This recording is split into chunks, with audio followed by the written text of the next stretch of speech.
the brightest light in the black of night with these eyes.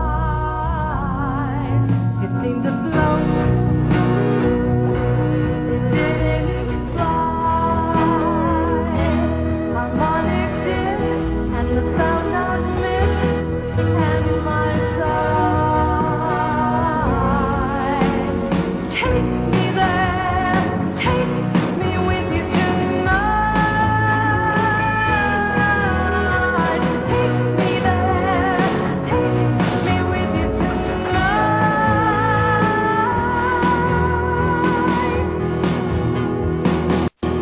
Have you come here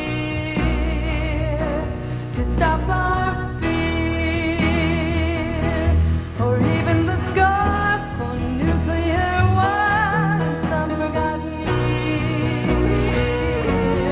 Teach me how your light ships run. Harmonic disc, please take me with.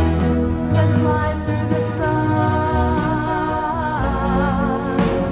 Take me there, take me with you tonight.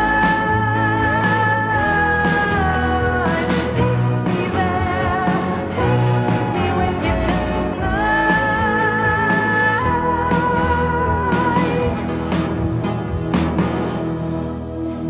It came down low and it passed me by, a wounded star straying far. Look out, you're too close, get over the mountain high, way up you go. Take me there, take me with you tonight. Take me there, take me with you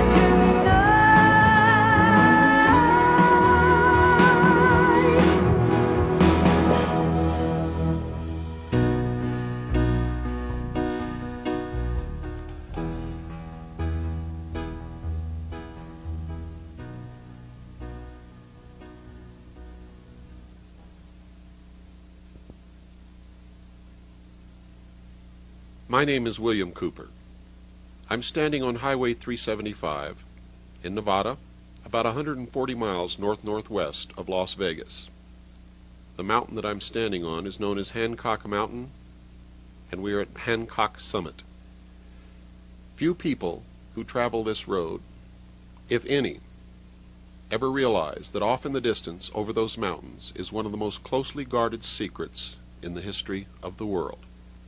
And that secret is the subject of this videotape.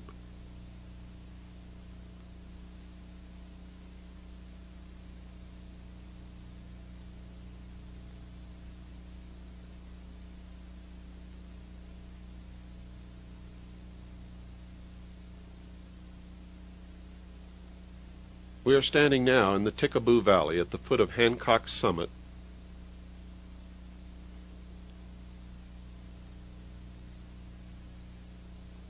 Across the valley, approximately in the center, is a ranch owned by Steve Medlin. This is a cattle ranch, but it is also one of the first lines of security for a super-secret test site known as Area 51. On maps, when you can find it on maps, it is labeled Groom Dry Lake. Until recent years, this area was so desolate that few people ever bothered to venture into it. And also until recent years, there were no small towns anywhere near this area. Appearances are deceptive.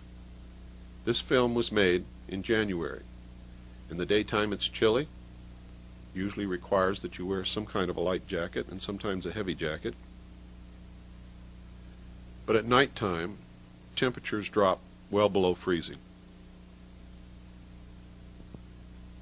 During the 2-week period that we filmed this documentary, we were only able to really use our cameras on 2 nights, because on all of the other nights, our equipment froze up and was literally useless. If you should venture into this area in the wintertime, make sure you bring plenty of warm clothing and emergency equipment should you break down at night. There is nothing out here except cactus, Joshua trees, tumbleweeds, snakes, lizards, a few birds, cattle scattered everywhere. No one is ever able to come into the Tikaboo Valley, or in fact anywhere near the test site from any direction, without being detected and monitored for the entire time that they are in the area.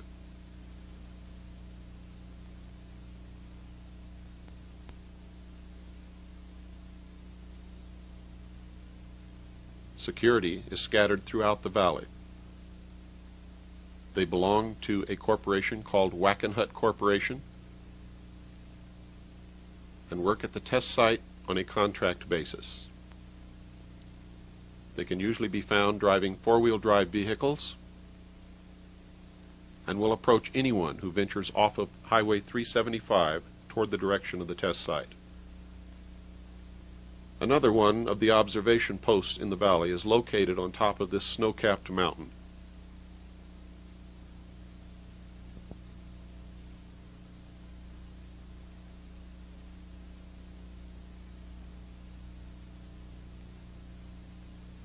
If you look carefully, at the very highest peak, you can see the observation tower.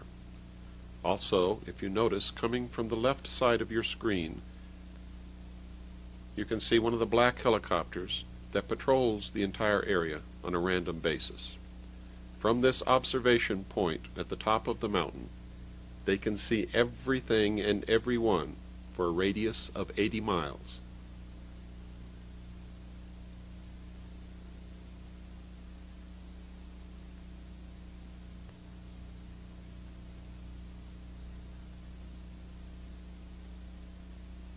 Panning out from the Steve Medlin Ranch, you will notice that we are standing at the junction of the dirt road that goes into the test site and Highway 375.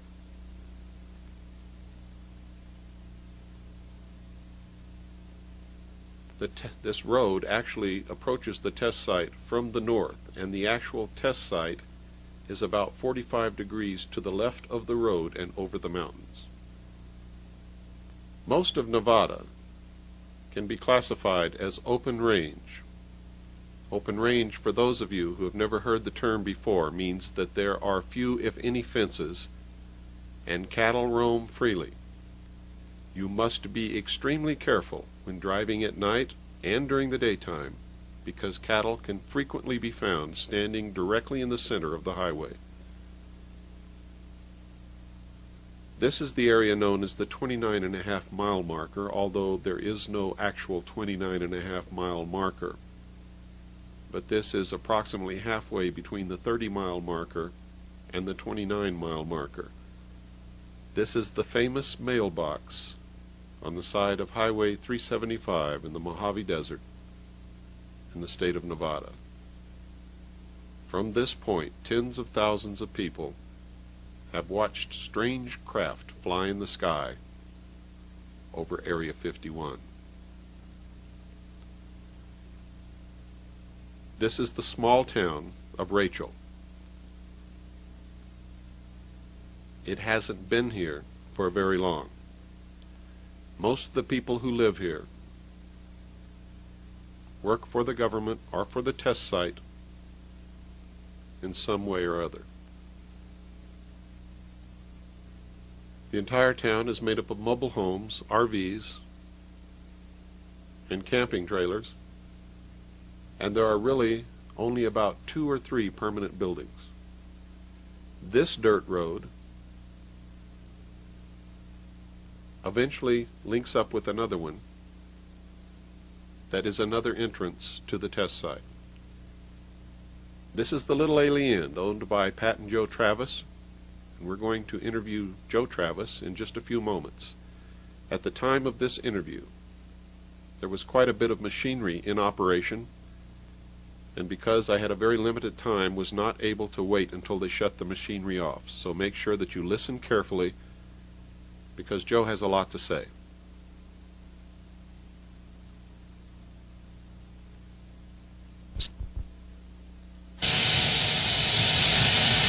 We've been here, going on 4 years, be 4 years in August, and it's been an experience.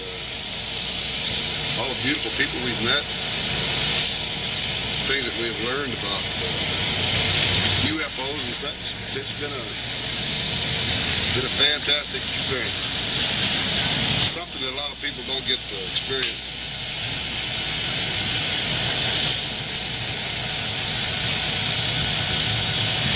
You have a bar and a restaurant? We have a bar, restaurant. We have rooms available. How many rooms, Joe? We have 8 rooms. There's, let's see, 1, 2, 3, 4. 4 of the rooms have 2 beds in them.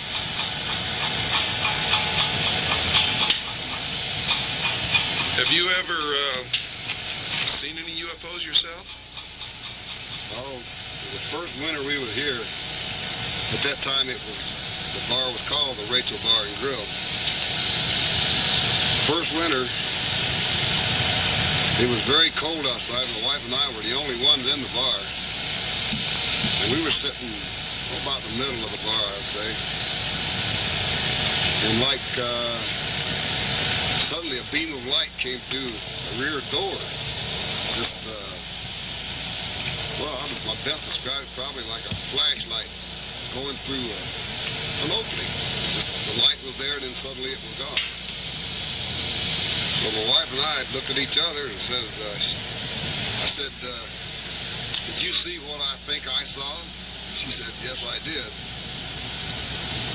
And it was like that, I felt a presence. I don't know how else to describe it. I felt that something or some kind of energy was there. That's the only way I could explain it. So I said, oh, come on in, you're welcome. Make yourself at home. Was the door open, Joe? No, the door was closed. It was, like I say, it was very cold outside. It was probably 20 below zero. So this light was actually coming right through the door? Came right through the door. Just an instant right through the door. Like I said, the jam, like a flashlight goes through a door, you know, it light up the jam. And then it just disappeared. And we never saw anything leave. Whatever energy it was, it just came and we didn't see it leave. Never. Do you think there's really some UFO type craft out here in the test site, Joe? Oh, there's no doubt about it. In my mind, well, there's too many people that have reported it, and too many people have seen them, and too many people have photographs. So it's just not, it's not someone's imagination. There is something definitely out there. That's my opinion, of course. You know.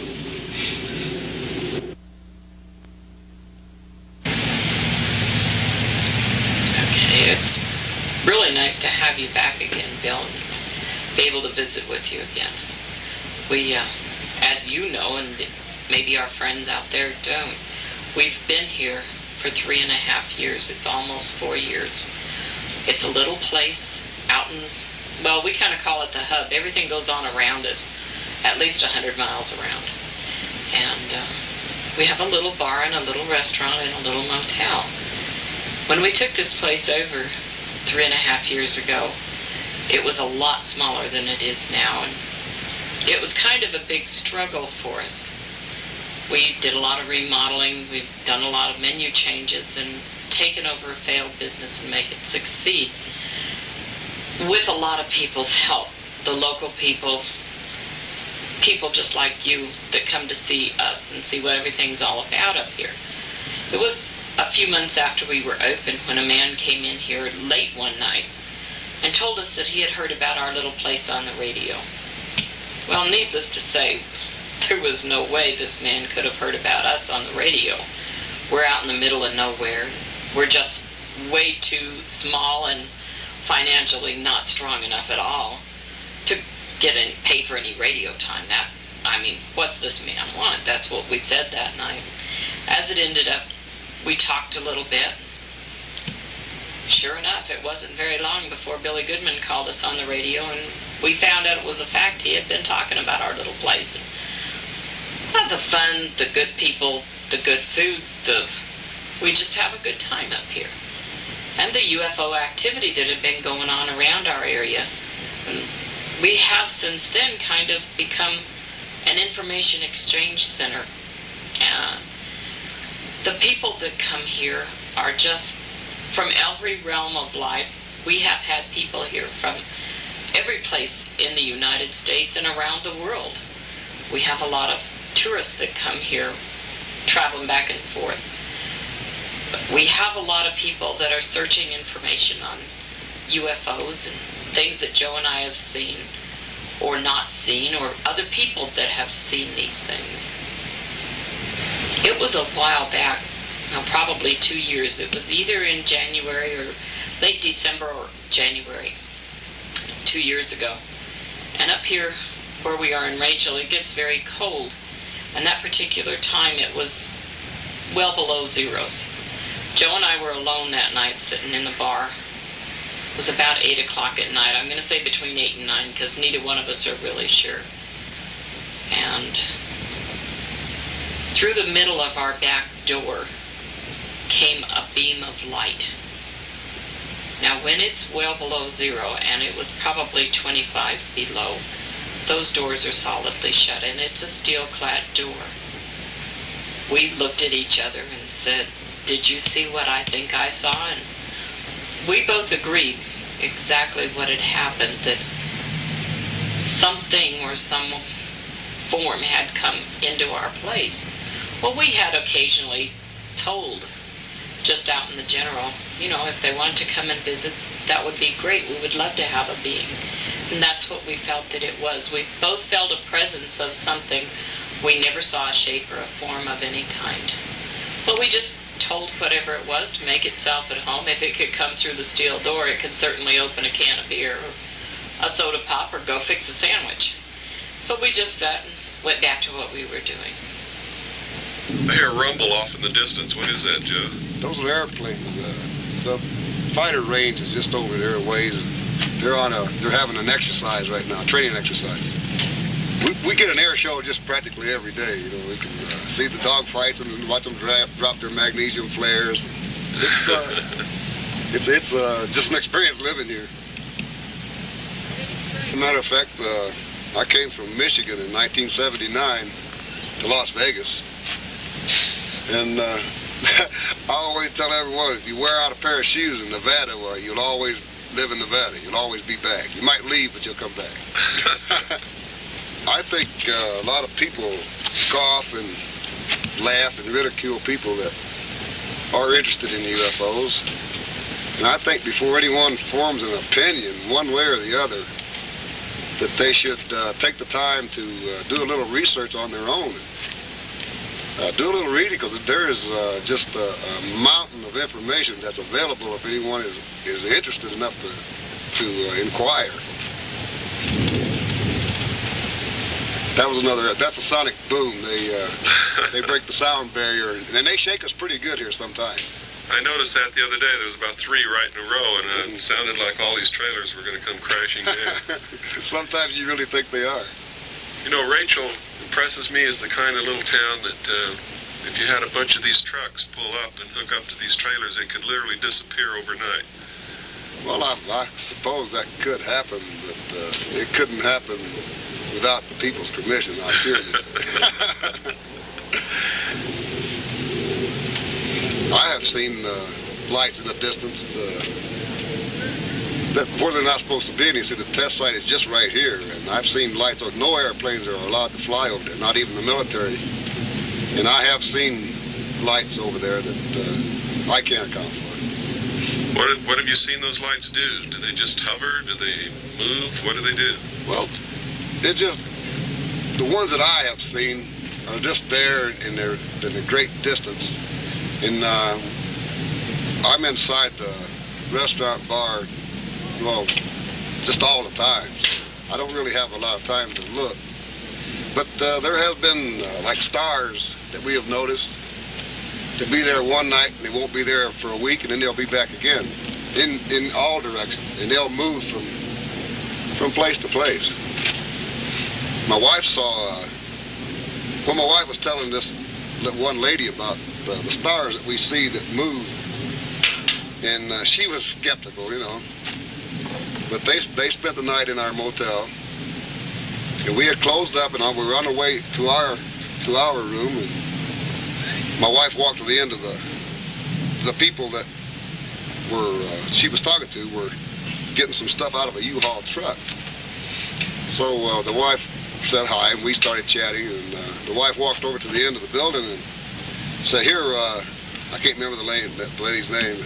So here's the star." She was talking to the other lady. Said, "There's that star I was telling you about that moves." So the lady walked over and looked, and just like someone turned on a light bulb, it disappeared. She said, "Oh my God, it vanished." And that's what happened. It just it was there, and then it wasn't. Did you believe in UFOs before you came up here, John? Well, I've always felt that I've kept an open mind about it, because anyone that can have the knowledge that there are trillions of stars in our galaxy alone, and each star is a sun. Well, I mean, that's mind-boggling. And if you think about that as our solar system is a star, our sun, well, it would be naive, even conceited, to think that our planet is the only one of all these solar systems that support an Earth-type planet. Thank you, Joe. You're welcome. Last summer, there was quite a little difference. There was an object in the sky that Joe and I had watched quite a few nights when we went home, and it would change, and yet it would still be the same object. It would change positions, directions. I went to show a couple that had been here, particularly, her name was Susan, where their room was going to be, and I said to her about the object in the sky. I said, it's going to get brighter, it's going to lower, and it's just going to be different. She said, that's Venus. I said, no, Venus is up there, and I showed her where it was, just a little bit further up from this object. And it was about 10 minutes after 10 that night when Joe and I got to go home. And Susan and her husband were outside having to go through the truck to get what she had told them to put by the back door that was in the middle. Well, anyway, I got home a little ways past where they were, and I called to her because this object was excessively low, way down by where the hayfields are. And I called to her, and she got there, and she had just enough time to say, oh my God, it disappeared. And exactly just like that. That's how she saw it, and it disappeared. There was no afterglow. There was, usually if a light goes out, you see something. But there was nothing. It was just total blank. Well, by now, you should have guessed that the secret that we're looking for is what the public generally calls UFOs. But that's not the only thing that you can find in the Mojave Desert in Nevada. There are many old abandoned mines, mine shafts, mining equipment, and a lot of it is dangerous. Be very careful if you come out here and you find these old mines. The shafts can collapse at any moment. In 2 of the mines, I actually found dynamite that had been left. This valley looks like it's empty, but just follow the camera and it'll zoom right in on the remnants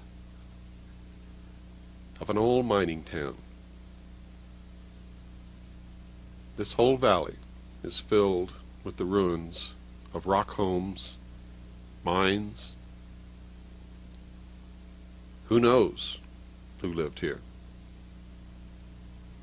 But as you can see, it's just at the top of Coyote Summit above the little town of Rachel. I found this old ghost town when I was looking for a vantage point from which to view any portion of the test site and to watch the aerobatics of the fighter planes. 110 miles in that direction over those mountains is the little town of Tonopah and the Tonopah test site.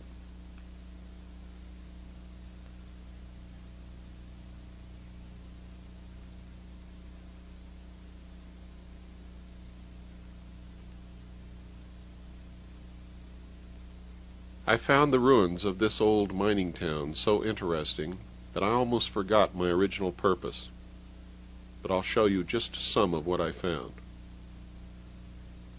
Most of the rock walls that made up the dwellings that these men and women lived in were very rough, very primitive. Maybe at one time they looked really nice, but you sure can't tell that now. Behind this house was an old grave mound.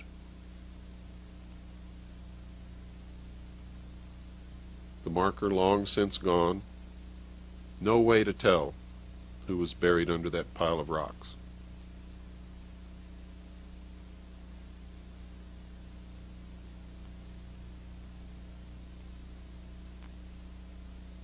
It's January, as you learned earlier, and there's still snow on the ground, and it's very cold. In some places on the dirt roads where the snow is melting, if you don't have a four-wheel drive vehicle, very likely to get stuck.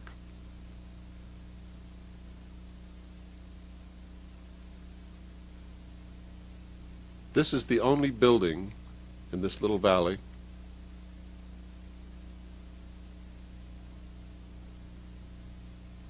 that is still mostly intact, although falling down. This was the best rock wall.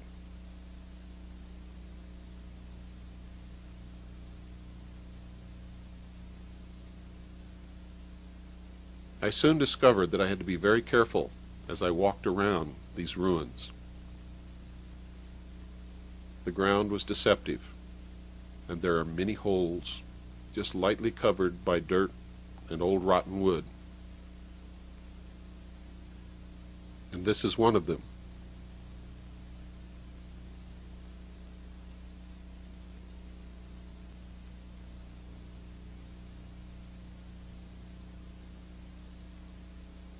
This, in fact, was someone's dugout home. The remains of an old wooden couch and a cardboard box are all that's left.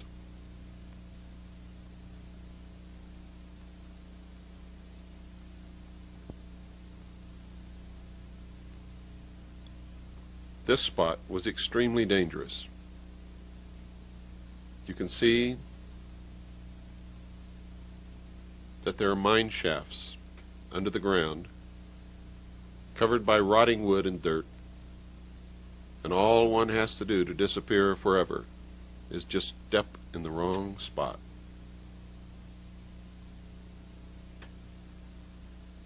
Looking back across the valley, it was very hard to leave without walking across and exploring this old building, but realizing the dangers that lie just below the ground, the many tunnels and shafts that these men dug during the years that they looked for whatever they were looking for, kept me from doing it. From this side, we are on the exact opposite side of the mountain where the observation post is, and from this side you can see it much better.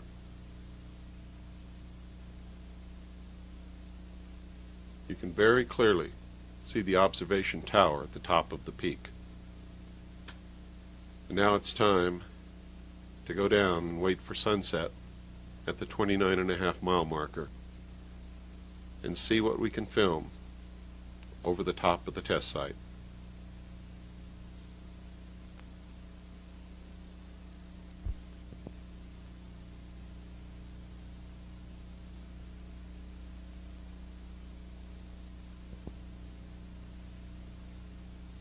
We're standing at the area known as the 29.5-mile marker by the mailbox on the side of the highway 375 in Nevada. Nobody knew about this spot until I revealed its existence on the Billy Goodman Happening KVEG radio show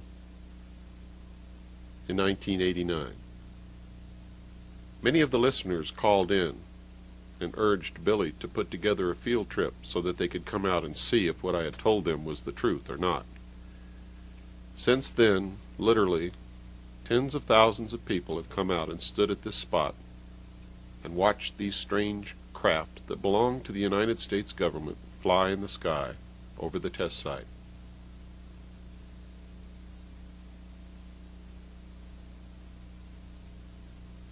We're panning the camera in 360 degrees so that you can see what it looks like just after sunset in the desert. There is nothing and no one anywhere near on this cold January night. Most of what you're going to see that we filmed during this 2-week period was shot from this location, and some of it was filmed from a spot right on the boundary of the test site, as close as we could possibly get. The tape over the mailbox covers holes that somebody put there with a firearm of some type.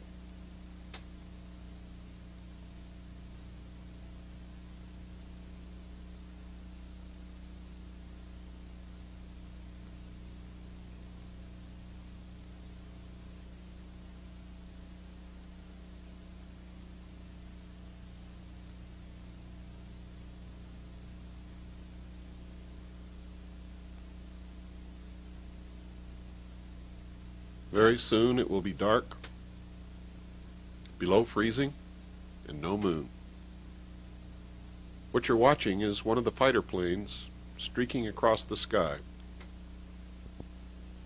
Training exercises and dogfights are conducted in this area frequently. Every day, while I'm asleep, these planes conduct their exercises, and I'm awakened on many occasions by sonic booms. If you'll watch closely, coming from the left side of the screen will be another fighter plane, and you can see how good these pilots really are as they literally come head-on and meet in midair.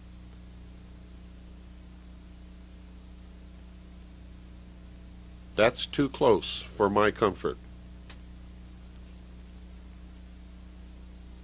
Because I slept all day on most days during the 2-week period that this documentary was filmed, this was the only example of some of the exercises in the air that we were able to film ourselves. But on many other occasions in my trips to this area, I have seen the stealth fighter, the stealth bomber. This is the stealth bomber. This is the stealth fighter. What you're seeing are official Air Force film clips. This is the SR-71 Blackbird, which was recently retired.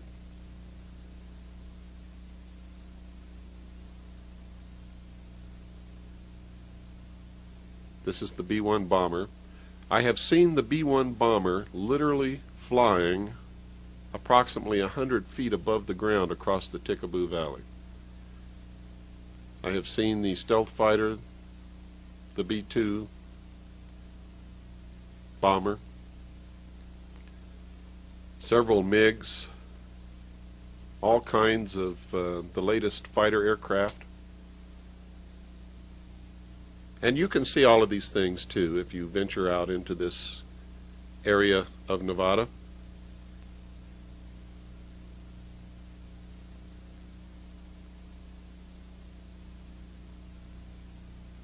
Most people don't realize that the stealth fighter was flying in the late 70s, and there was an operational tactical fighter wing made up of stealth fighters by the year 1983.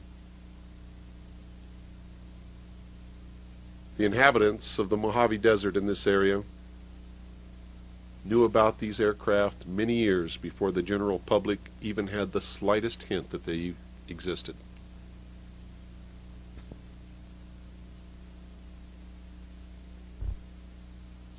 Hi, my name is Ron Wilkin. I'm from Reno, Nevada. I worked in a casino as a bartender. I came down this way. I was introduced to Bill Cooper's material from a friend of mine, and we had some videotapes that we had looked at and became curious, and decided that during my trip to Arkansas, I came down this way and invited a friend along. Got the directions from one of Bill's videos, so I went and bought a world atlas which showed exactly where Groom Lake was, along with all of the highways. And When did you arrive? Monday, I believe it was the 27th. Okay, and got here that evening. We went and got our rooms, and then we came back, and then shortly after we saw a spacecraft. I have a spotting scope. It's a 1,000mm spotting scope. And, set it up and got a good sighting of a spacecraft. A mailbox that's known as the 29.5-mile marker. Who else was there? A friend of mine, Mike Podesta, and Bill Cooper. Can you describe exactly what time it was and what the weather was like? It was a clear sky. It was about 6 o'clock in the evening. It was a real clear, kind of cool, 30 degrees maybe or so. It got a little unpleasant toward the end of the evening, but about 6 o'clock was the first sighting. Was it dark? It was pretty dark, but that made it easier to see. So there wasn't any haze or anything like that. Can you tell us exactly what it was you saw? What did it describe? What it looked like? Okay, what it looked like, from what I could see, was a circular object. At least from what I could see, it was circular. There was circular lights, almost moving in a circular motion. Through the scope the first time I had a smaller lens, and I could see that it was moving in a very strange direction, so I changed lenses and got a much bigger lens, which gave me a real good view. And I could see that the object was flying sideways. It would hover, it would go upside down more than once, it would reverse directions, go upside down in the opposite direction. So it did all kinds of things that I'd never seen before. What kind of lights? Did the craft itself have lights on it, or did it glow? Not on the top part of the surface. It seemed like it was the underneath that did the glowing. The circular lights were really obvious. It was kind of like they were on the edge of the bottom of the aircraft. Mm-hmm. Very unusual, and it was very easy to see even from a distance with a naked eye. But when you view through a scope, you get a real clear shot. Did you see any other activity around the area? Any other aircraft or helicopters or anything that you could recognize and compare with what you saw? Oh yeah, there was some helicopters, and you could see, because usually helicopters have like a red light on top and a white light on the bottom, and it flies more or less in a straight line at times. And while this spacecraft was flying, there was some helicopters that were nearby, and then there was security kind of below the area where it was flying. Later on toward the evening, there was some jets and things like that. They were doing some testing, so you got a chance to kind of compare, versus an airplane or jet, a helicopter, anything else. This was completely different.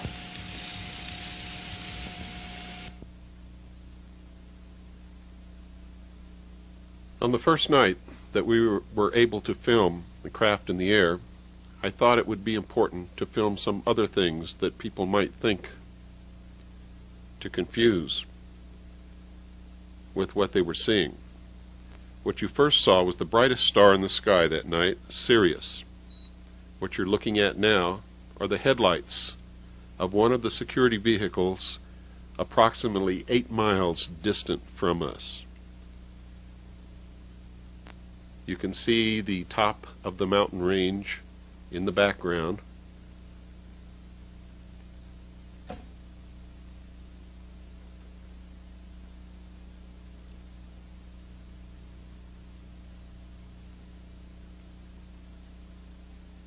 It is really very dark,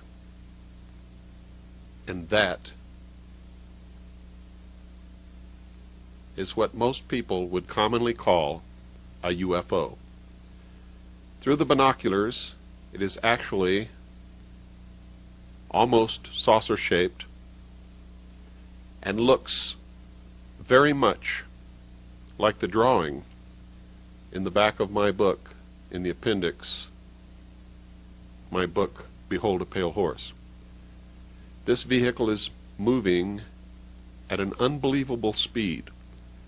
It is 20 miles away from us, and the entire craft glows. Now, let me make that very clear to you. The entire craft glows and pulsates with light. What you're looking at is not an airplane. It is not a rocket. It is not a balloon.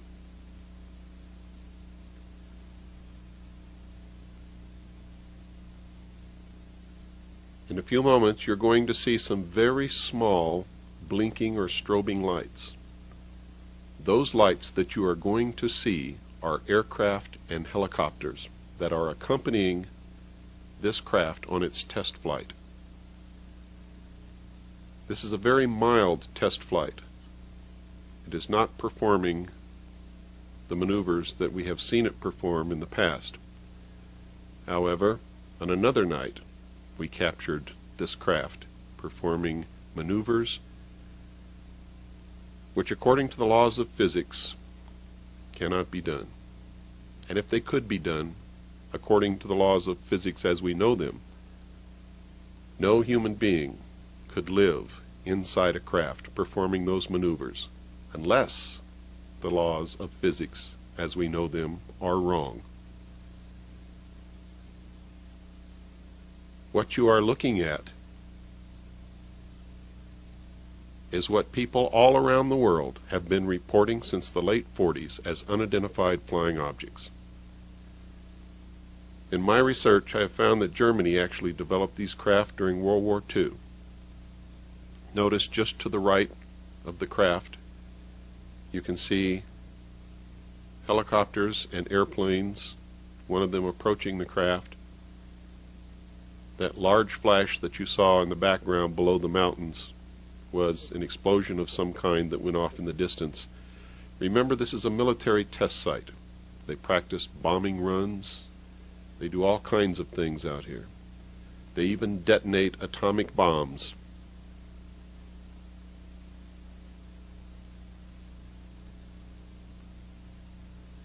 See how small the airplanes and helicopters are compared to this craft? Remember, we're 20 miles away, filming this craft in the air. The horizontal movements, the real rapid ones, are when I'm panning the camera to keep it in the frame. At no time ever do I move the camera vertically. What you are seeing there is the craft making those maneuvers on its own.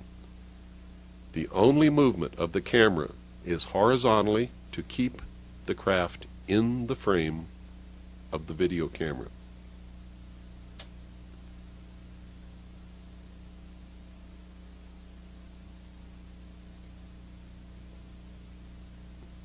Now, the craft did not disappear just then. There you can see it.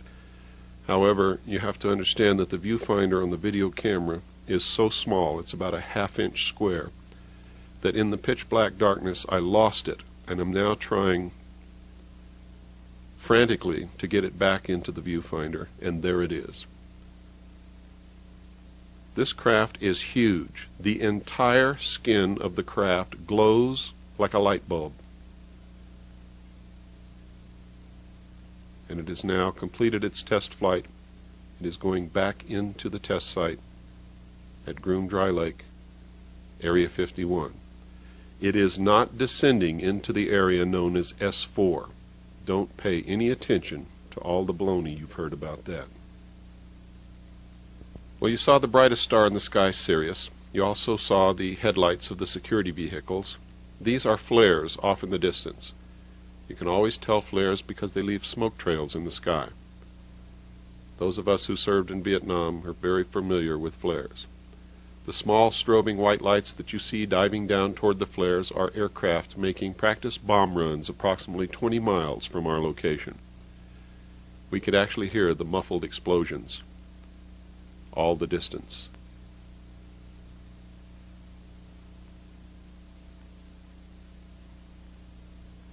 You can see now another plane coming in to make his run.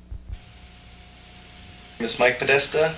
I'm from Reno, Nevada, 28 years old, former member of the U.S. Freestyle Ski Team. We just came up to Rachel, Nevada, or Area 51, to check out some things that we could see. We were up here for about 3 days or 3 nights, and Monday night, the first night we were out here, we've seen some very unusual things. From a distance, at the 29.5 mile marker, I could see lights, not too distinctive, but looking through Ron's lens, which is like a telephoto or a telescopic lens, I could see a craft, and it was very unusual, and I was really surprised to see it. When I looked at it, it started to do like donut-shaped circles, and then it started to glow really bright, and it started on a trajectory with all these other lights. I assumed they were helicopters or planes around it.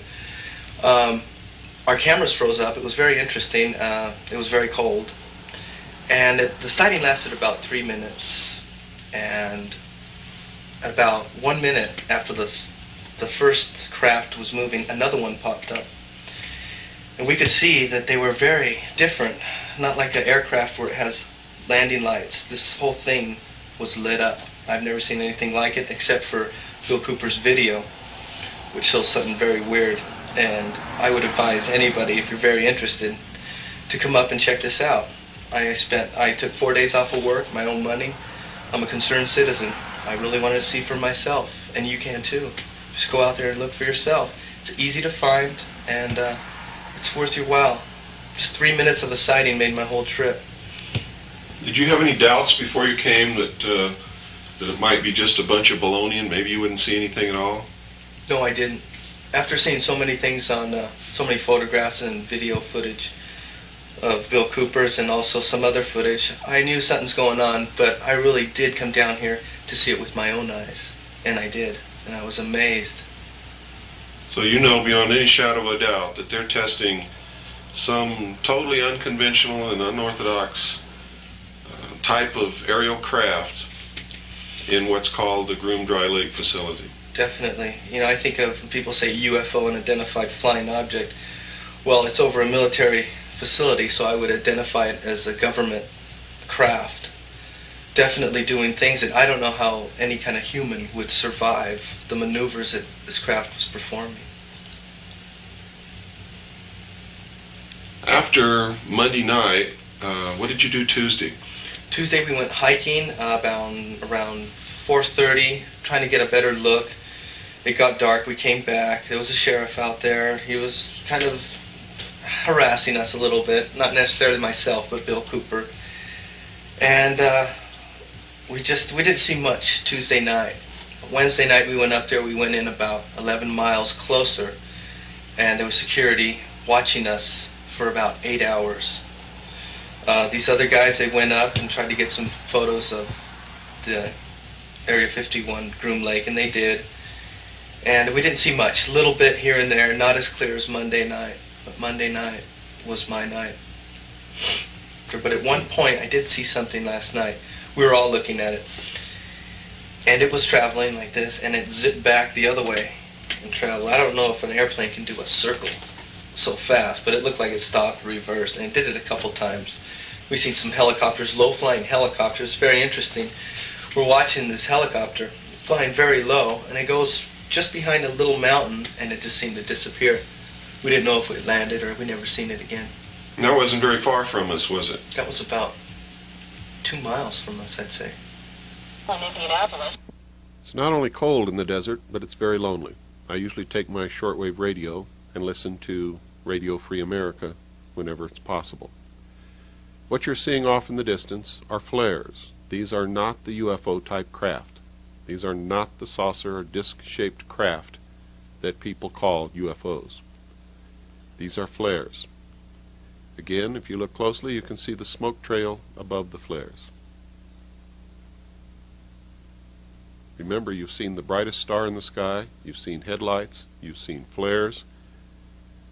Later in this video, you'll see the brightest planet, in fact the only planet we could find in the sky on these dark nights that we were there, moonless, freezing cold, the planet Jupiter.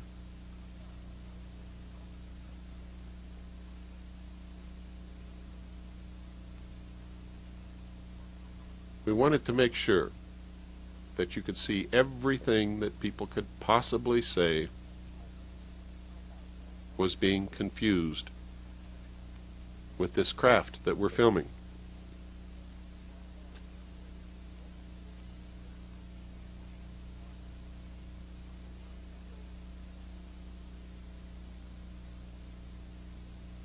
This is the planet Jupiter. If you look very closely, you can see two of the moons. We were able to see the moons very clearly through the lens. Now Jupiter has many more moons than two, but on this night two were all that we were able to see. Notice it's not moving. Notice that Sirius didn't move, although it did flicker. The headlights moved, but they were below the mountains. This is what we came to film. This is the most incredible flying machine that I have ever seen in my life. You will see this craft on this night make maneuvers that according to the laws of physics are absolutely impossible to make. Now through the binoculars, this looks like a metal-skinned craft, but the entire skin of the craft glows. What you just saw there was not the craft, it was an attempt to bring it into better focus.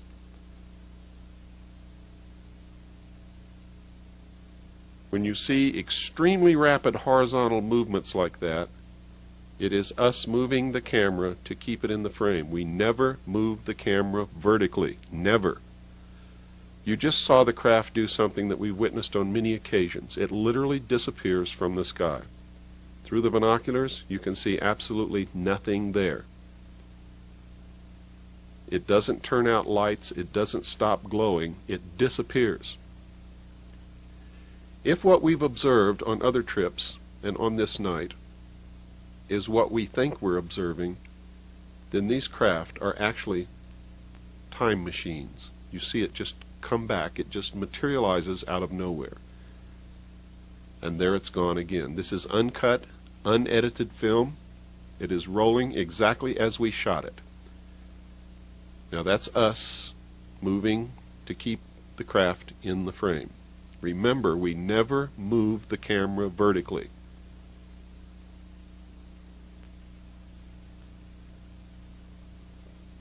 Now it's gone again. Through the binoculars, it literally disappears from the sky. It is not in this world anymore. I don't know how to explain it. I don't know what to tell you. All I can tell you is what we saw and what we filmed and show you.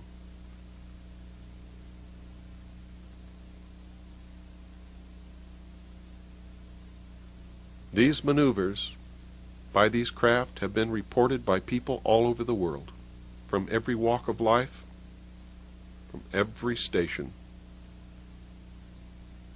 from every economic situation, from presidents and leaders and rulers of countries, to chief executive officers of large corporations, to military personnel, officers and enlisted, to the man on the street, to homeless,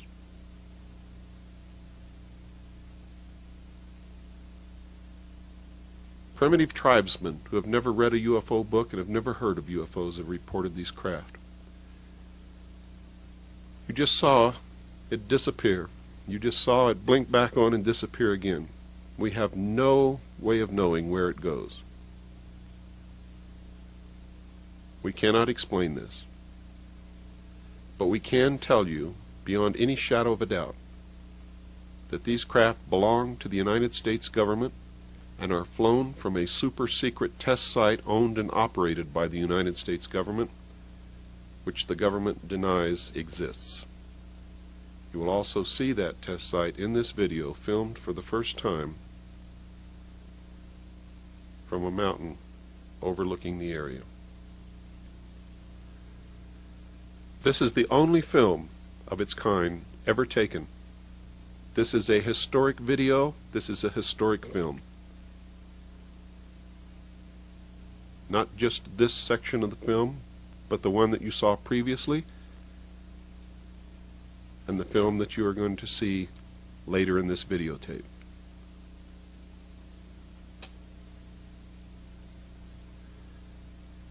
Now, if Germany developed this technology during World War II, and they've been secretly working on it ever since, why is it kept so secret from the public when we know by our research that the United States government, Great Britain, Canada, and the Soviet Union all possess this technology?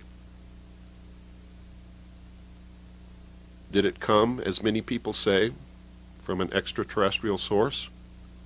I can't answer that question.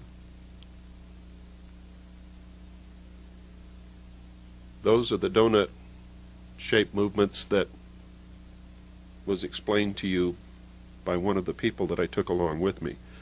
The 4 people that you see in this videotape had never seen a UFO before in their life, and that's why I brought them with me, so that you could hear from their own mouth what they saw. Now let me venture a question to you. What better way to unite all humanity in a one-world government than if we were attacked by some other species from some other planet?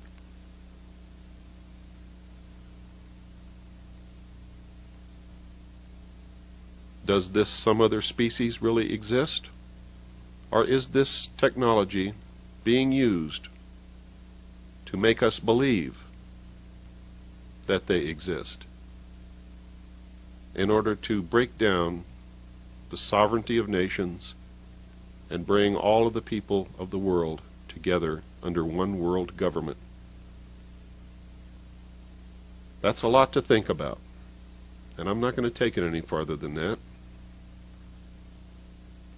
At least, not in this video.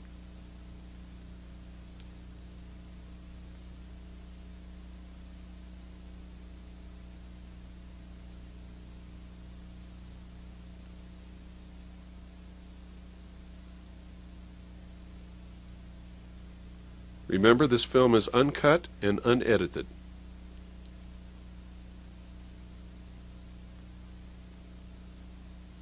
And this is the longest test flight that I have ever witnessed this craft perform.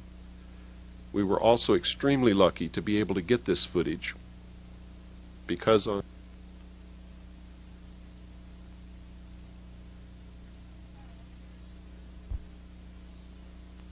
me and my husband were invited by Bill Cooper to come up and to view the Area 51 Groom Lake test site. We came up Monday night.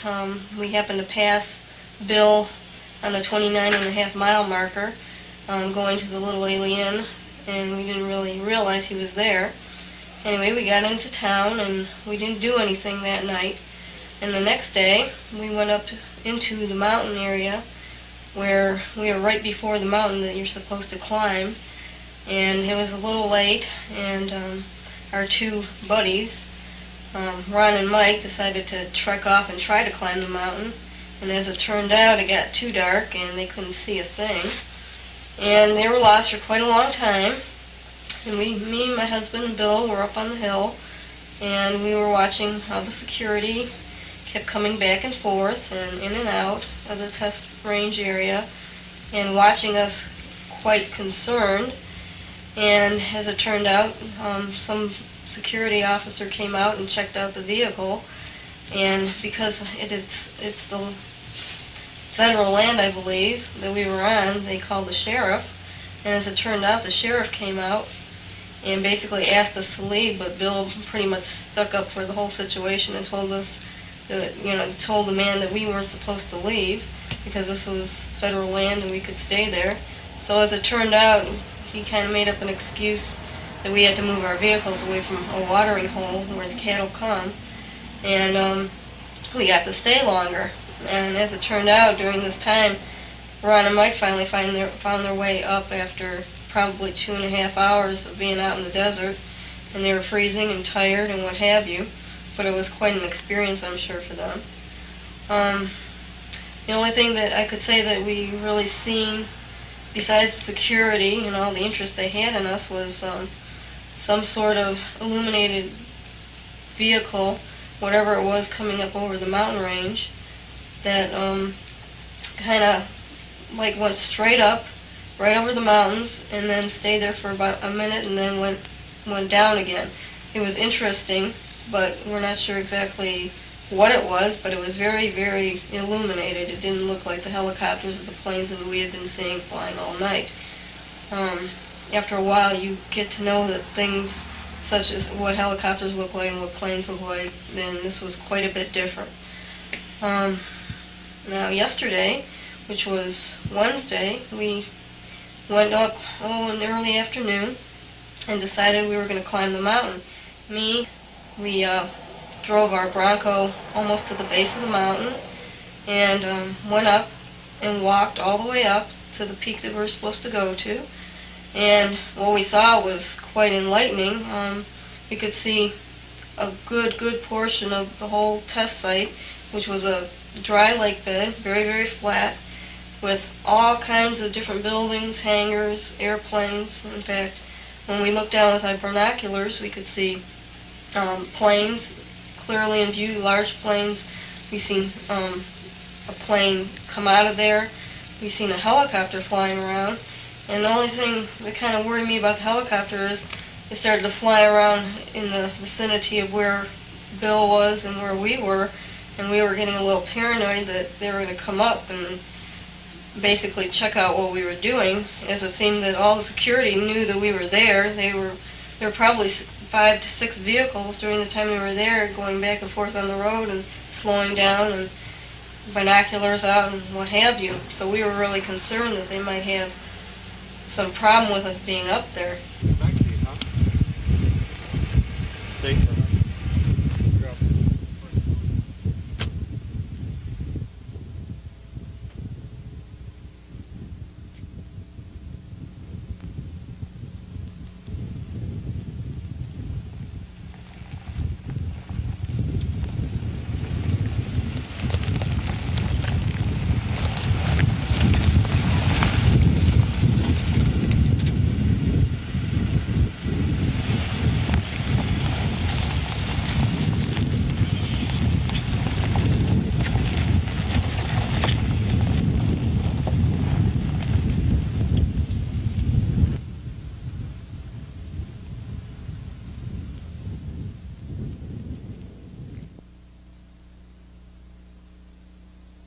Well, there they go, off into the desert.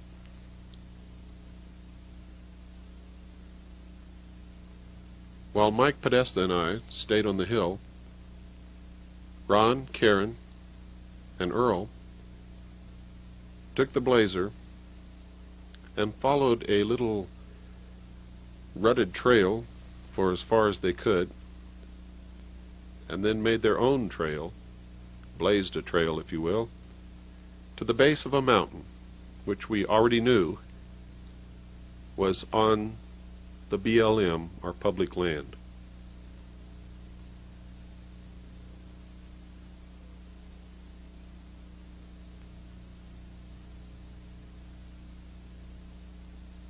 Right in the center of your screen, just over those rocks, is their four-wheel drive Blazer. They are literally picking their way through the cactus, the rocks, the tumbleweeds. Again, they are just a little below the center of the screen.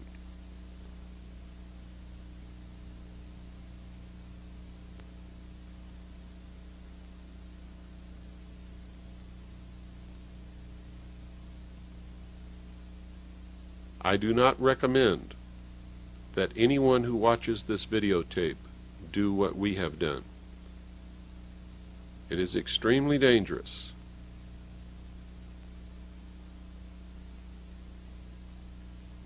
You can see where we're at. We are literally almost on the boundary of the test site.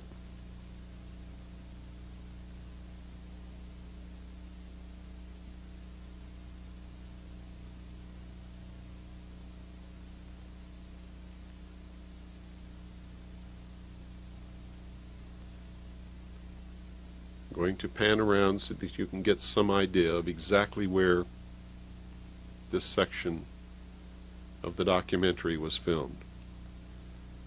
Down at the lower part of the screen you can see the water hole that the sheriff made us move our vehicles 1,000 yards away from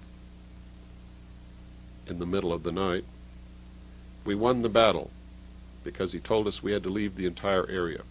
You see the road that's going up to the base of the mountain in the distance? That's the dirt road, and where it meets the mountain is Highway 375.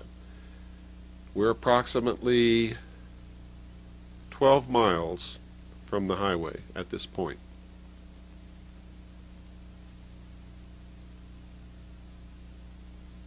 Again, you can see that there is nothing and no one anywhere around except right over those mountains that you're looking at.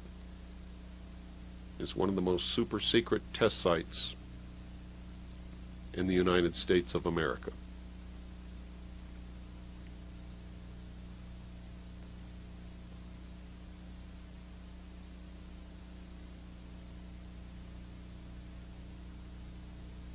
There you can see them approximately in the center of the screen, beginning their climb up the mountain. Took them quite a while to reach the top.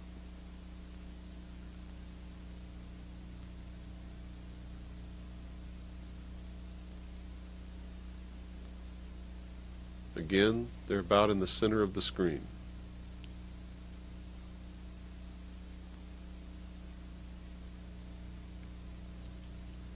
This is a 30-to-1 zoom lens, and the heat rising from the desert floor on this warm day, the only warm day that we encountered in the entire 2 weeks, distorts the image. When we hit the digital and go to 60-to-1, you'll see that the combination of the wind, and it was very, very windy, the wind buffeting the camera and the heat rising from the desert floor seriously deteriorates the camera image.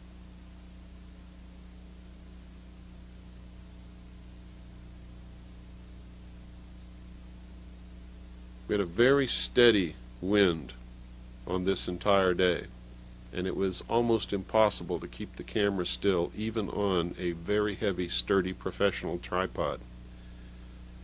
Well, they've reached the top, and the first one who was up there, who's sitting on the rock, was Karen, and she never let the other two live it down for the rest of the time that we were together. Her husband, Earl, was last.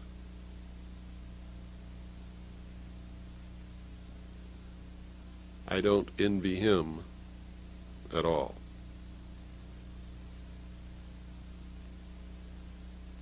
Now you can see exactly where they are. From that vantage point, they were able to look right down in and view the entire test site.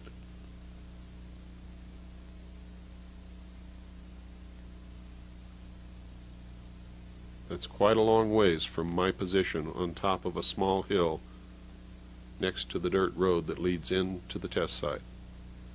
The actual border of the test site at this point is no farther than 3/4 of a mile from our position.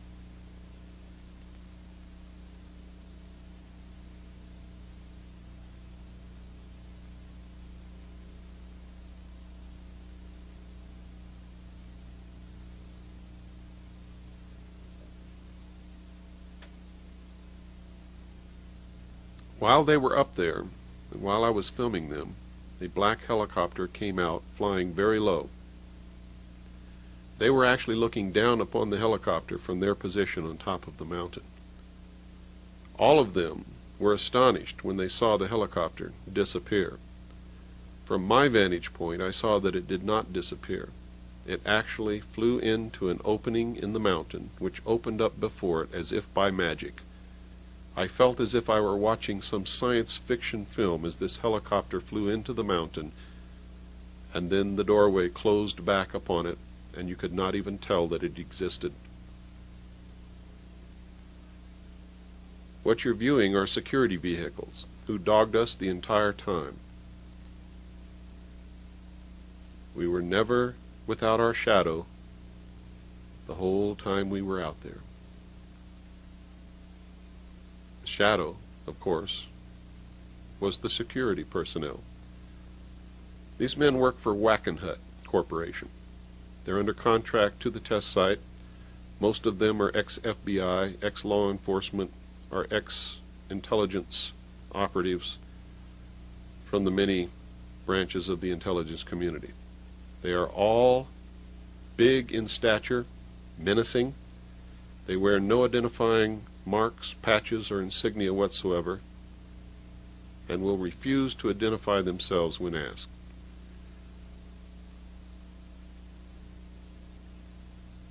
These two drove up and wrote down the license number of our vehicles.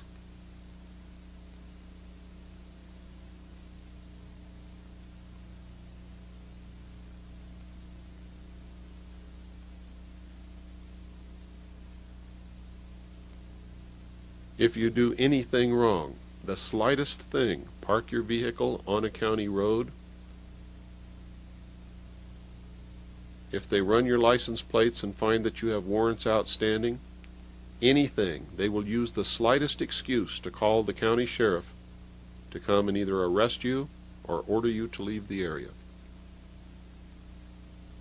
Your only weapon is to make sure that you do not do anything wrong, make sure you know the laws, make sure that you are on public property, BLM land at all times, and make sure you know what your rights are.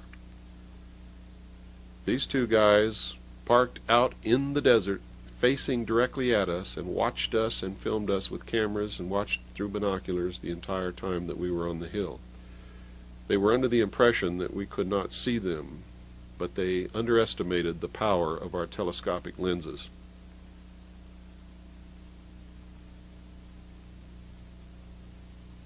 That will give you some idea of the security.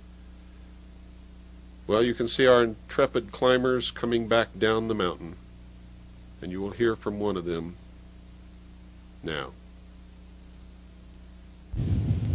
And we were getting a little paranoid that they were going to come up and basically check out what we were doing, as it seemed that all the security knew that we were there. There were probably 5 to 6 vehicles during the time we were there, going back and forth on the road and slowing down, and binoculars out and what have you. So we were really concerned that they might have some problem with us being up there. As it turned out, the helicopter just flew around for a couple of minutes, and then I don't know where it went, but it just disappeared, and I don't know where it went because it didn't go behind any mountains. The mountains were too low. So I'm not too sure what happened to the helicopter, but it was an unusual experience to watch it. And we were very high, and we were way above it, so something happened to it, but don't ask me what. Anyway, we got quite a bit of, I took some shots with my camera, and Ron took shots with his camera. And I think the only thing we regret was we didn't have the proper equipment and possibly like sleeping bags and things like that, because I think we definitely would have stayed up there all night long, and I think we would have came out with some really good footage if we did. The thing is, it's a very high peak, and you have to basically dress for the occasion and take enough sleeping bags and food and what have you to keep your energy up. I definitely would recommend anybody who knows anything about this to come out and see what's going on, because I don't think you'll be disappointed if you spend 2 to 3 days here. I mean, just the fact that they are so concerned that you're out there is enough reason for me to believe that something goofy is really going on. I have no doubt in my mind that, they are flying some kind of very, very sophisticated craft. So I'll be out here again probably in the next couple of months just to get some better footage with maybe a better camera or video recorder, and I'm going to try my best to get what I can. Well, that there definitely is something strange going out there with the government, and I think that if you have any interest in seeing any kind of flying saucer type vehicle, that this is probably the best place to come. If you stay a few days, you can probably see something.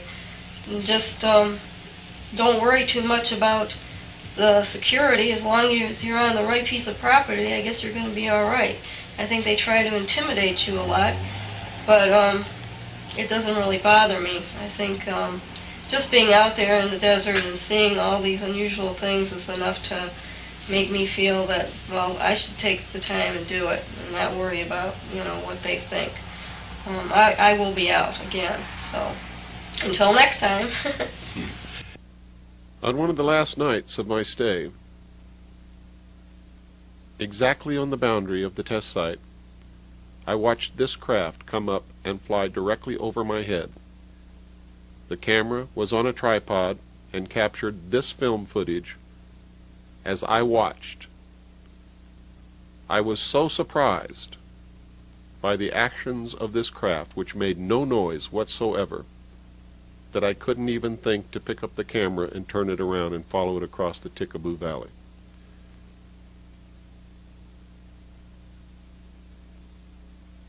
It was shaped like a flying wing, what's commonly called a boomerang-shaped craft, made no noise, and had white lights all along the leading edge.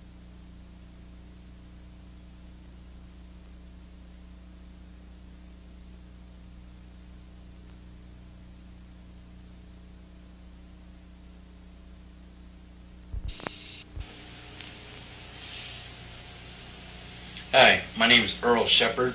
I'm from Pinckney, Michigan, and I'm here with my wife. I was invited out to Area 51, which is also, excuse me, Groom Dry Lake by Bill Cooper. We came out here Monday. We didn't see anything Monday due to the fact that we were trying to catch up with Bill. But we came out Tuesday evening. It was about 8 o'clock. We were sitting up on a hill area, and we were sitting in the truck because it was very cold. And I looked out the window, and I seen a craft. I couldn't identify it or the outline of the craft, but it was very brilliant. It came up above the mountain range. It stopped in midair. It moved right slightly and then went back down, and I didn't see it after that. But I was pretty excited because I don't know of any craft that can actually glow like that. I can understand lights, but these weren't normal lights. I used a 7x50 power binocular to look at this craft. Like I said, I couldn't see the outline, but it was very brilliant, like a ball. And that was Tuesday night. It was pretty exciting. Also, Tuesday night we were intimidated by security and also the county sheriff, which asked us to leave the mountain area in which we were trying to view unidentified craft or government craft, if you will. That intimidation and harassment lasted 30-40 minutes, in which case the sheriff asked us to politely move our cars 1,000 feet away from a watering hole, which is, I guess, is mandated by the county or something because we're too close, cows can't drink. But that was an interesting evening. We went Wednesday, Mike, Ron, Bill, myself, my wife. Wednesday night, we seen something in the air.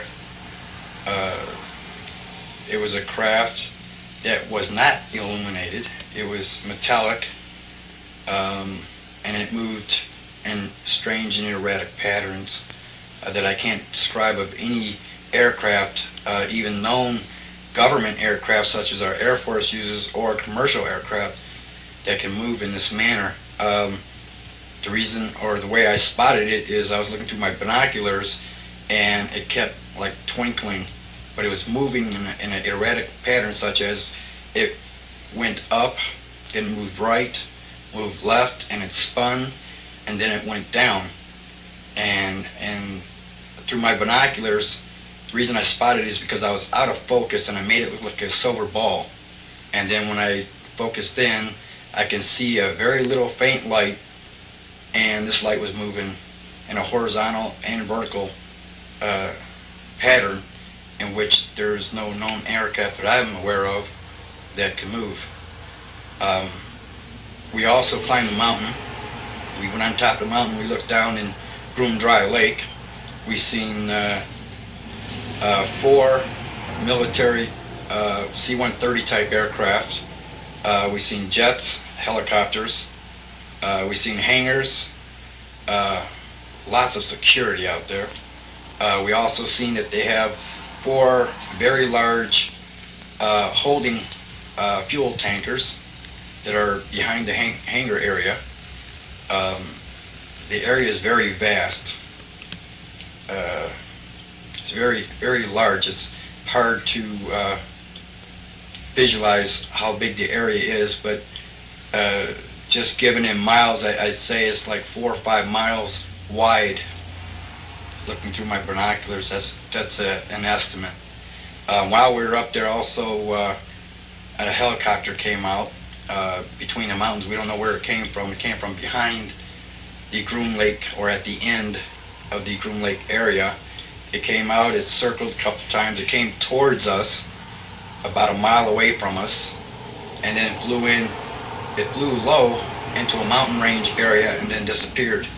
In fact, it was before the mountains. It didn't appear that it went into the Groom Lake area, but it disappeared and never came back up, and we were kind of scared because we were up on the mountains looking into the test site area.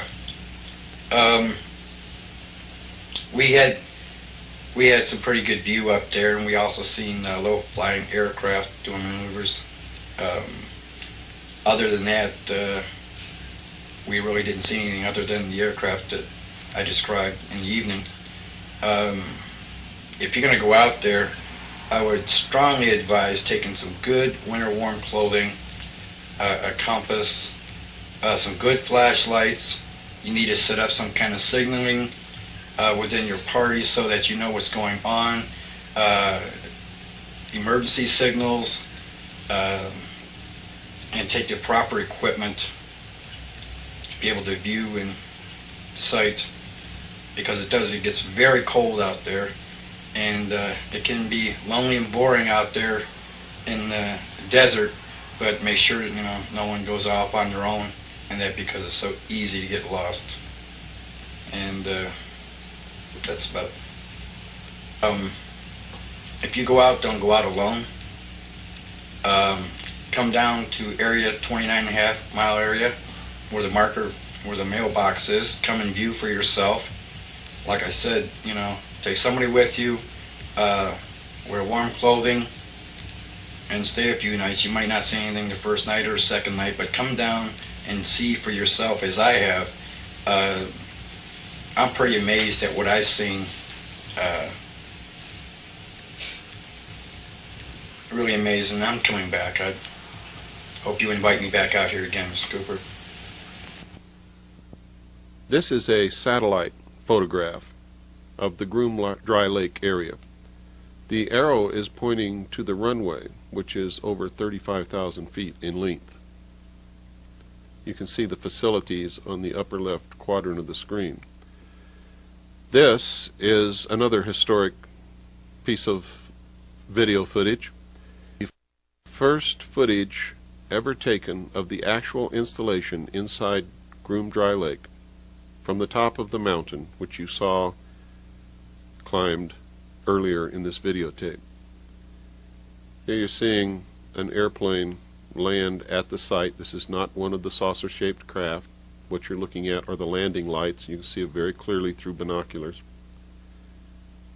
The actual craft that we're talking about, the UFO saucer-shaped type craft, the entire thing glows. The entire flying machine glows like a light bulb.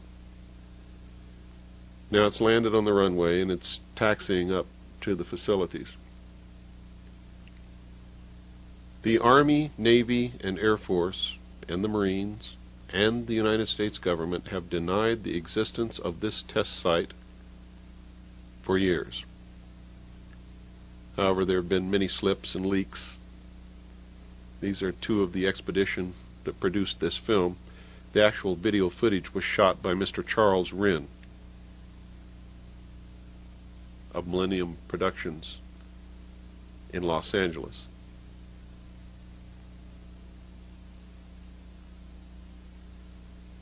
You can see that it's a little grainy, but we're very lucky that Charles Wren gave us permission to use this film in this video. And I might remind you that beggars can't be choosers.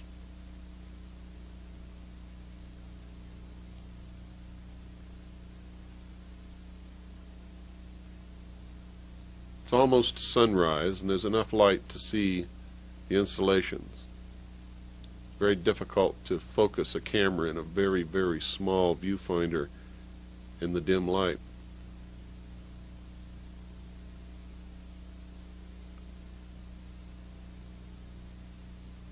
That's the road down there that comes from the base of Hancock Summit, Highway 375, all the way into the test site. It's one of our expedition members sleeping on the job. Another one with his binoculars standing lookout.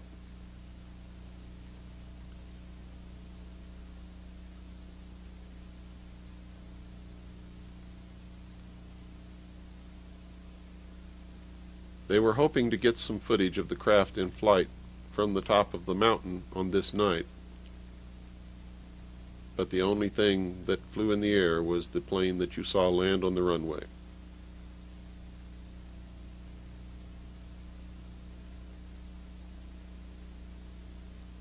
It's hard to make so many trips out here to the test site without falling in love with the desert. I've come to realize that the desert is one of the most beautiful, fascinating, geographic landscapes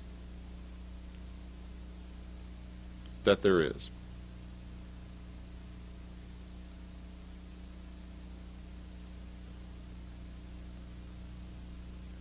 There you can clearly see the dry lake bed. You can see the runway going across the center of it from left to right.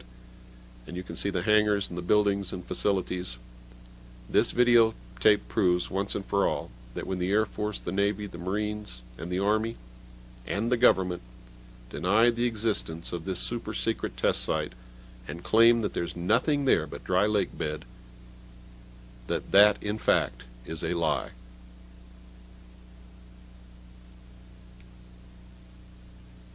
The man on the right is Gary Schultz. Later you're going to see a photograph that he took of this craft in the air.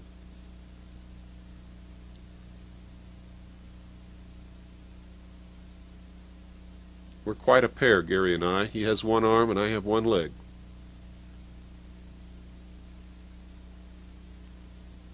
One more sweep of the horizon, one more peek at the test site. You can clearly see the dirt road that goes into the test site down below the mountain. And off in the distance, the hangars, the facilities, the runway. From the top of the mountain with binoculars or with a telescope, you can see everything quite clearly.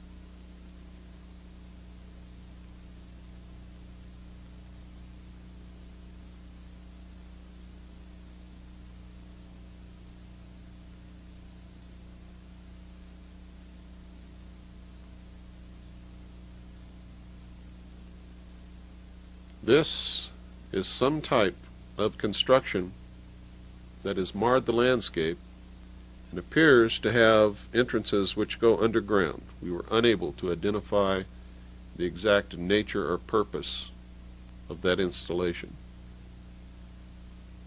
Now, if you follow the dirt road from Highway 375 at the foot of Hancock Summit. This is where you will end up, and you must go no further than those signs.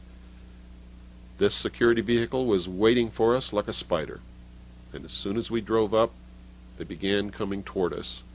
But they stopped as soon as they saw that I had a video camera on my shoulder. These men who work for Wackenhut Corporation do not like to be videotaped. They do not like their picture taken. Those are the signs. I would advise you to stay as far away from those signs as I am standing as I make this video.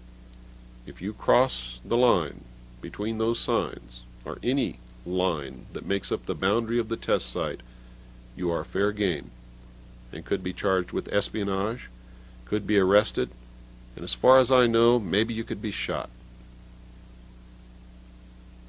This is the gate of the Medlin Ranch, and here you can see the ranch.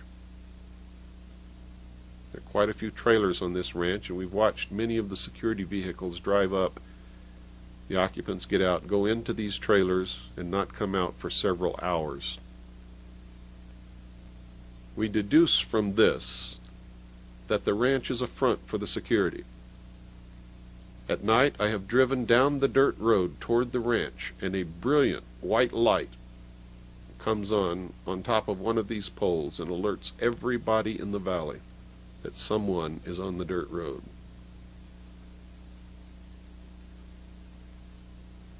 As I said in the beginning of this film, you cannot come anywhere near this test site without coming under the surveillance of someone for the entire time that you are here. This is the bus that takes workers to and from the test site, and contrary to what you may have heard and what some hysterical storytellers have said, you can clearly see that the bus windows are not blacked out. These men who work in this test site and the women who work in the test site know exactly where they work, and there is no need to black out the bus windows. Also, while you're out here, be careful, because all of these vehicles drive very fast down these dirt roads. And that's one of the reasons why, so the dust cloud doesn't catch up with them. Many people have asked me, after they saw Project Redlight, the first film, if we had photographed any of these craft in the daytime. Well, here's your answer. I can't tell you what it is. I can't tell you what it's doing. I can't tell you how it's making that trail in the sky. All I can tell you is that it is brilliantly lit, just like the craft that flies at night. It is huge. It's approximately 20 miles away. This particular craft is moving very slowly, however.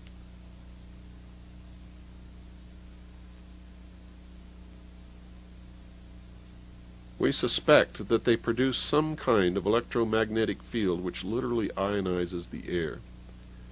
Whereas it looks like the entire skin of the craft is glowing, it may be that it is ionizing the air, and it is the air that is glowing.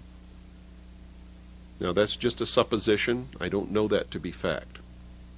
Now watch what happens here. These things are absolutely incredible. When I was attached to the Office of Naval Intelligence many years ago, I learned that whatever you perceive as the state of the art of any technology in the public sector, that they are at least 50 to 100 years ahead in secret. This videotape should prove to anyone who watches it that science fiction is no longer fiction. It is science fact.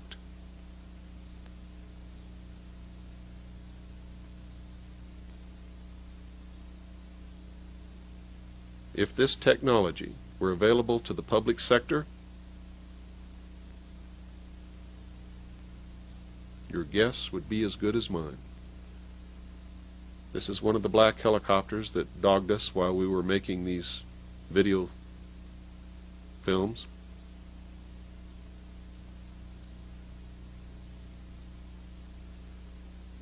We saw this in the sky, and it probably is a natural phenomenon, but it was just too unusual to go unfilmed.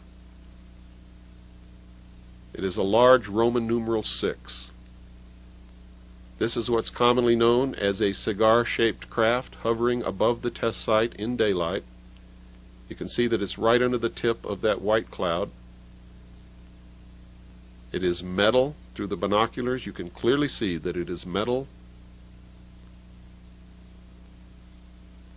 It moves out from under the tip of that white cloud and actually moves sideways into the cloud bank behind it after moving some distance to the left. You will watch it move to the left out from under the small cloud that it's sitting under, and then you will see it move away from the camera, directly away from the camera, and into the cloud bank behind it. It is a huge metal, unconventional type aircraft,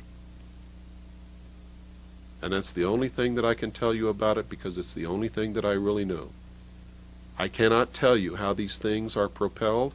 I cannot tell you what makes them work. I can't even tell you where they really originated from. But I can tell you that ones that we have filmed out here in the desert belong to and are operated by secret agencies of the United States government. And we know from our research that they are also owned and operated by the governments of Canada, Great Britain, and the Soviet Union.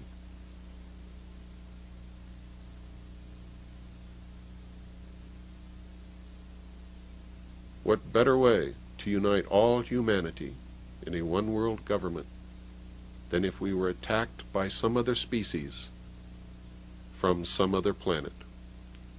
I advise you to think very seriously about that statement. This is a photograph that I took of the craft flying over the test site. It's a black and white photograph. It was taken with a zoom telescopic lens at a great distance of black and white film and blown up. This is the photograph that Gary Schultz took of the same object approximately a year before I took my photograph. They are exactly the same craft. This is a drawing of the craft that you just saw in this video and on those two photographs. This drawing was made by a man who works in the secret agencies of the United States government and was able to view this craft in a hangar at Norton Air Force Base.